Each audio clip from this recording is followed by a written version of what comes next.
프란시스 피카비아는 1879년 파리에서 태어나 프랑스 아방가르드 예술의 핵심 인물로 화가, 작가, 영화 제작자이자 잡지 출판사와 시인 등 다양한 예술적 여정을 보여준 작가로 다다이즘과 깊은 연관을 맺고 있습니다. 그의 예술 세계는 인상주의로부터 점묘법, 입체파 그리고 다다이즘에 이르기까지 다양한 스타일을 아우르고 있기 때문에 혹자들은 그의 예술 경력에 대해 쉐이프 시프팅 또는 만화경이라 표현할 만큼 폭넓은 활동을 보여주었습니다. 피카비아는 초창기 현대미술사에 있어 가장 중요하고 독특한 예술가 중 한 명이지만 그의 작품은 한동안 피카소, 마티스, 몬드리안, 뷔샹과 같은 거장들의 그림자에 가려져 왔습니다. 그러나 10여 년 전부터 뉴욕의 현대미술관 모마가 이 변덕스럽고 반항적인 다작의 예술가에게 마침내 주목하기 시작하면서 그의 작품 세계는 재조명되고 있습니다. 피카비아는 프랑스인 어머니와 스페인계 쿠바인 아버지 사이의 유복한 가정에서 태어나 성장했습니다.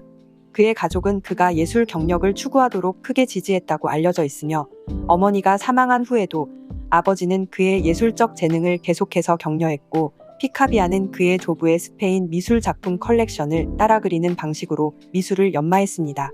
피카비아는 예술가로서 가난한 환경을 겪지 않았으며 인생을 우습게 여기는 플레이보이로 여겨지기도 했습니다. 그는 초창기 큐비즘을 통해 강력한 스타일을 발전시켰고 이후 다다이즘에 빠져들며 뉴욕, 스위스 그리고 파리에서 활동하면서 그림, 시, 그래픽 디자인, 영화 제작, 세트 디자인, 출판, 편집 등 다양한 방식으로 예술을 탐구했으며 이러한 그의 자유로운 창작 활동은 다양한 매체와 스타일을 사용하는 오늘날 현대 예술의 경향과 더욱 부합해 보이며 따라서 동시대의 관점으로 볼 때 그의 작품 세계는 당시의 어떤 예술가보다도 더 생생하게 느껴지기도 합니다. 피카비아의 사생활은 그의 예술만큼이나 복잡했습니다. 그는 여러 차례 결혼했으며 이러한 복잡한 관계는 그의 예술 작품에도 영향을 미쳤습니다. 1909년에는 가브리엘 비페와 결혼하였고 그녀는 나중에 그의 예술적 발전에 중요한 영향을 미치는 인물이 됩니다. 그녀는 피카비아가 더욱 실험적이고 혁신적인 작업을 추구하도록 격려했습니다. 피카비아는 바람둥이로도 매우 유명했는데 특히 자신의 감정과 경험을 예술로 전환시키는 데에도 능숙했습니다. 피카비아의 삶은 그의 예술처럼 변화무쌍하고 예측 불가능했습니다. 그는 자동차 질주, 속도, 변화를 사랑했으며 이러한 관심은 그의 작품의 기계적 요소와 동적인 느낌을 불어넣는 데 영향을 미쳤습니다.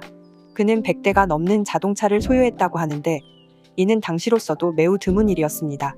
그의 작품은 기계적인 형태와 추상적인 형태 사이를 오가며 때로는 명확한 형태 없이 순수한 색채와 형태의 실험을 보여줍니다. 피카비아는 1920년대와 1930년대에 들어서 회화로 돌아와 이 시기의 작품들은 팝아트, 차용예술, 네오 익스프레셔니즘을 예고했습니다. 그는 고전 미술, 소프트코어 포르노그래피, 상업예술에서 영감을 받아 다양한 이미지를 결합하고 중첩하는 방식으로 새로운 시각적 언어를 창조했습니다.